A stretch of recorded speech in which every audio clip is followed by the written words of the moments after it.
প্রায় এক সপ্তাহের ভারী বর্ষণে তলিয়ে ছিল কক্সবাজারের নিম্নাঞ্চল। আজ সকাল থেকে পানি কমতে শুরু করলেও কিন্তু মানুষের যে দুর্ভোগ সেটি কমেনি।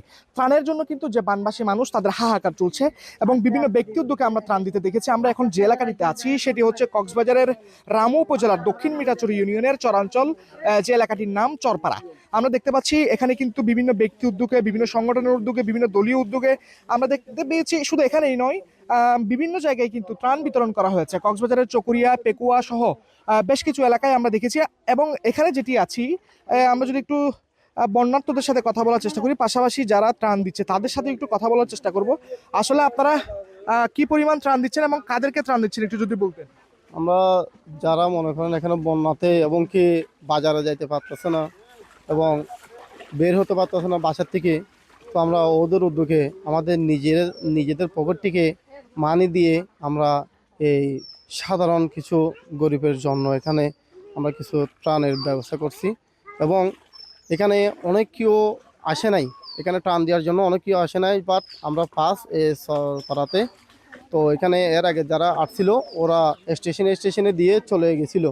তো আমরা তার উদ্যোগে আমরা এখানকার মানুষের সাথে যোগাযোগ করে আমাদের কিছুটা আপনার ভাই ব্রাদার আছে এদের সাথে যোগাযোগ করে আমরা এই এলাকাতে ঢুকছি। আশা করে না আসলে আমরা বুঝতাম না এই এলাকার মানুষ দিয়ে কত ঢুকে কত মানে ক্ষতি হয়েছে এখানে, সেটা আমরা বুঝতাম না। এখন এসে দেখতেছি এই পানি আজও মোটামুটি আছে, পানি আজও কমে নাই। তো আমরা ওদেরকে যে ত্রাণটা দিচ্ছি, আর অনেক কেউ তো আপনার খিচুড়ি দিচ্ছে বা শুকনা খাবার দিচ্ছে, আমরা শুকনা খাবার না, আমরা চাল, ডাউল, আলু, পেঁয়াজ, তেল আমরা এগুলো দিচ্ছি।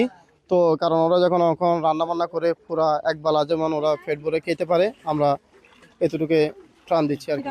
ধন্যবাদ। আমরা কথা বলছিলাম এখানকার একজন স্বেচ্ছাসেবকের সাথে যারা ত্রাণ বিতরণ করছে। মানুষের কিন্তু যে ত্রাণের জন্য যে হাহাকার সেটি দেখানোর চেষ্টা করছি। মূলত কিন্তু এখানে প্রায় কয়েক হাজার পরিবার আছে যারা পানিবন্দী ছিল এবং গতকাল থেকে কিন্তু পানিবন্দী অবস্থার যে সেটি কিন্তু কিছুটা লাঘব হয়েছে। আজকে সকাল থেকে কিন্তু পানি একেবারেই কমে গিয়েছে বলে চলে। তবে যে ক্ষতচিহ্ন এবং বিভিন্ন প্রকার ক্ষয়ক্ষতি হয়েছে, মানুষের বীজতলা, ফসলি জমি, রাস্তাঘাট, ছোটখাটো কালভার্ট, বিভিন্ন কিছু ক্ষয়ক্ষতি হয়েছে। আমরা দেখতে পাচ্ছি যে এখানে ট্রাক নিয়ে কিন্তু ত্রাণ সামগ্রী আনা হয়েছে এবং এই ত্রাণ সামগ্রী কিন্তু এখানকার যারা বানবাসী তাদের মাঝে বিতরণ করা হচ্ছে। পাশাপাশি কিন্তু শুধু শুকনা খাবারের বিতরণ করা হয়েছিল এর আগে আমরা দেখতে পেয়েছি। পাশাপাশি শুকনা খাবারের পাশাপাশি কিন্তু যে রান্না করার খাবার সেটিও বিতরণ করা হচ্ছে। তো এই ছিল যে কক্সবাজারের রামু উপজেলার যে চরাঞ্চল, অর্থাৎ এই এলাকাটির নামও চরপাড়া। এখান থেকে সব শেষ।